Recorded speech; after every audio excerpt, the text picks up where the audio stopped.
Good morning, guys. So we're going to look at a boat right now, and I think I've decided, I wanted an aluminum boat for a very long time, but I think I'm deciding to get a fiberglass boat. Well, you'll see if the guy lets me film it. I love the idea of a steering wheel and seats, to be honest. And when I go out into the ocean, it'll be a little bit more comfortable. So let's go take a look at this boat. Alright guys, so this is the boat. It's called a Stanger, and it's like a 1980s boat. And you can just see in here, so it's got 4 seats. It's a 16-foot boat with a 3.5 kicker on it, and then a 75 Mercury outboard. And everything does look like it's in really good condition. I'd like to do a little bit more research on it, and also I have a couple more boats that I want to look at, but I just wanted to show you guys the awkwardness of filming when the owner's standing just over there. It's got that nice deep V for ocean fishing as well.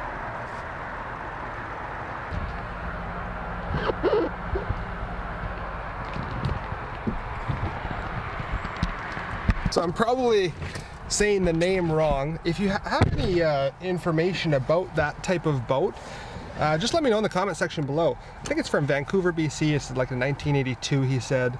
And that size of boat, like I said, I was looking for aluminum. I much rather, for the lakes that I would like an aluminum boat in that are hard to access, I could just get a kayak for. And then for any lake with a launch, or the ocean, which is big. I'd love to do some exploring on the ocean. I absolutely love the ocean, and I live in a beautiful area to do that. So I'm kind of leaning now towards getting something with a seat and a steering wheel, and a little bit safer on the ocean, I would say.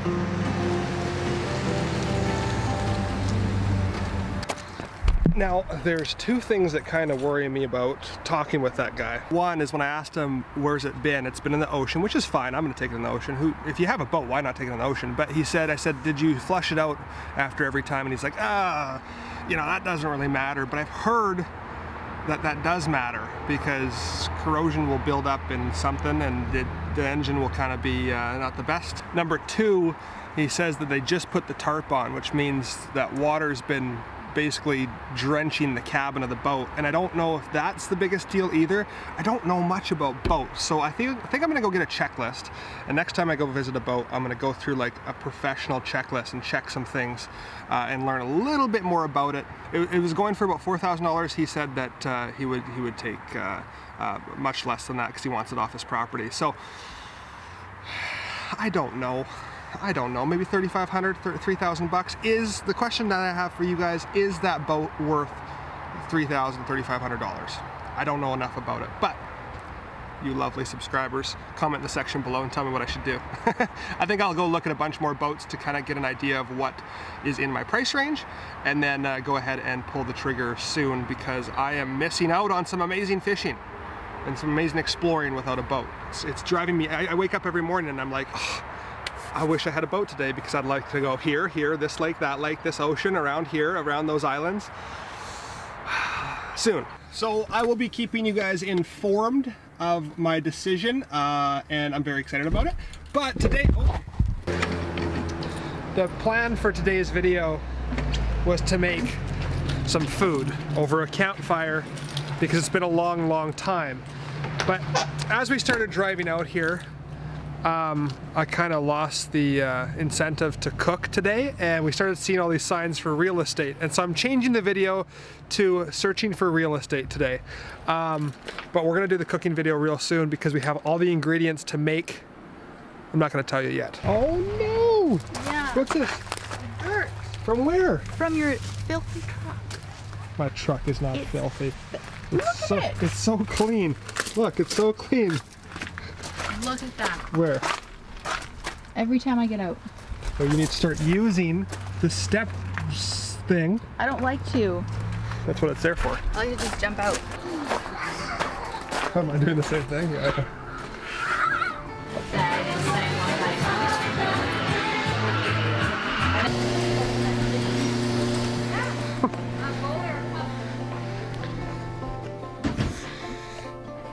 That was the most stressful place I've ever been in.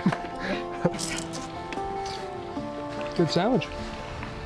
Thank you, Shirley. Shirley Delicious. There's brie on it. It's my favorite. Do you like when I just point the camera to you and when you're eating? Mm-hmm. I love it. Look at the size of that muffin. Mmm.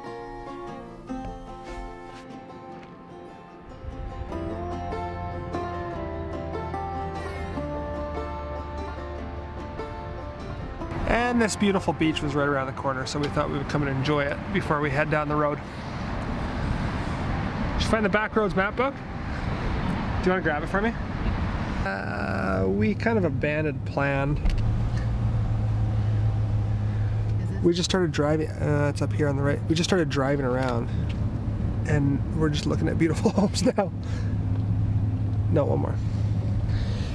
There's some gorgeous, gorgeous weekend getaway homes up in this area. Just beautiful. Some beautiful log cabins. There it is. Kind of neat, hey? That's beautiful. I like the round windows. Yeah, the round windows are cool. Do you see that? Yeah. Yeah. Kind of, yeah. Very unique home. Kind of like a big tiny home. We finally made it to a piece of land that I can show you guys. I mean, I think. I saw this big sign on the side of the highway. And this sign reads, for sale, 4.69 acres, drilled well and waterfront property. And my guess is because the sign is here, that would be your driveway. Not quite sure how much the piece of land is because it doesn't say it on the sign, but after I do some research I'll put the amount right here. For those, oh sorry, can you get through? Worked a little close to the side, hey?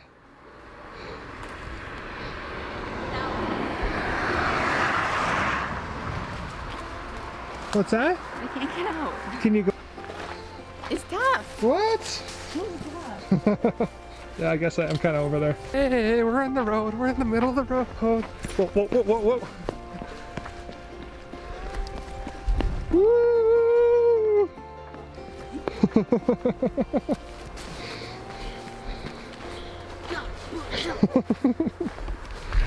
So after we do a little research, I'll show you the price right here. For those people saying, oh my God, it's over $100,000 for only 4 acres. Remember one thing, I live on Vancouver Island. It's very, very expensive here. Hey, waterfront property. I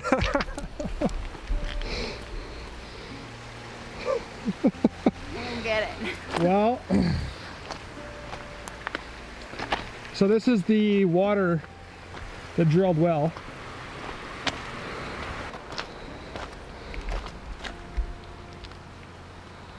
So that looks like the water well. This looks like your driveway, and then you can build your home right here. So you build your home right here, and then you would have oceanfront property. But you'd have to landscape all of this. But we've talked about this before. I much rather like lakefront property where you can actually use the water rather than just the view. The view is nice for morning coffee, but then it's like, okay, well, I still can't really go down and touch the water unless you built a staircase. One thing I do really love about this area though is that it's so close to the... What are you doing recording? Sorry about that. I was just looking at the rocks over there. Yeah, okay, sure. Anyways, one thing I do really love about this area though is that you can actually hear the ocean in the background, which is just a sound that I absolutely love.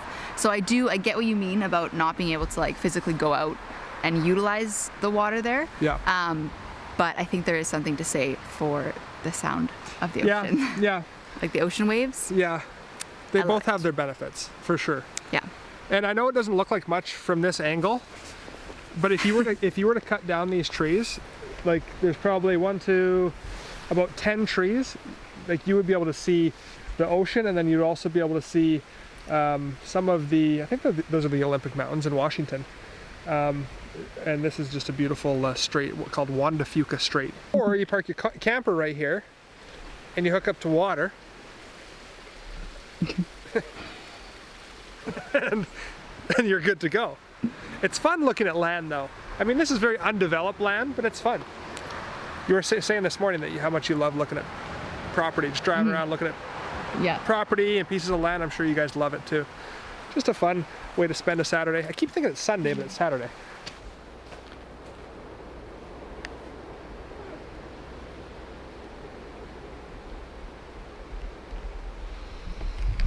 I would have got some really nice drone footage, but I accidentally left my drone at Rebecca's place. Sorry. Yeah, I did. Driving. Driving what? I'm driving the truck. Get out of the way. No. No. Yeah. Get out of the way. Let me drive. I can't. You don't trust me? No, I just, this thing in my insurance. It's like a very fine print. It's like you don't trust me. No Rebecca. Okay, no Rebecca's allowed to drive my truck. She's just doing that for camera. She doesn't actually like driving my truck. Yeah, I do. She does not. Yeah, I do. She gets scared. It's a big truck. It's a big truck. She says she doesn't know where she is on the road because it's wide. It's got big hips. You always say it has big hips, don't you? No, I've never said that. Yes, you have. I've never said that. You said my truck's got big hips. You know what's scary is Taylor's inability to listen. What are you talking about? What did they just have in that acreage over there? Oh my god. They had goats and llamas. And what do you want on a piece of land? Goats and llamas. This area is sectioned off, and then there's also a big chunk at the back. And it looks like there's really not that many bylaws here because it looks like a lot of people are just living in their RVs, and some of them are got their RV out back, like this one. They've got their RV out back, and they're building a home. Look at that little house. Look at that thing.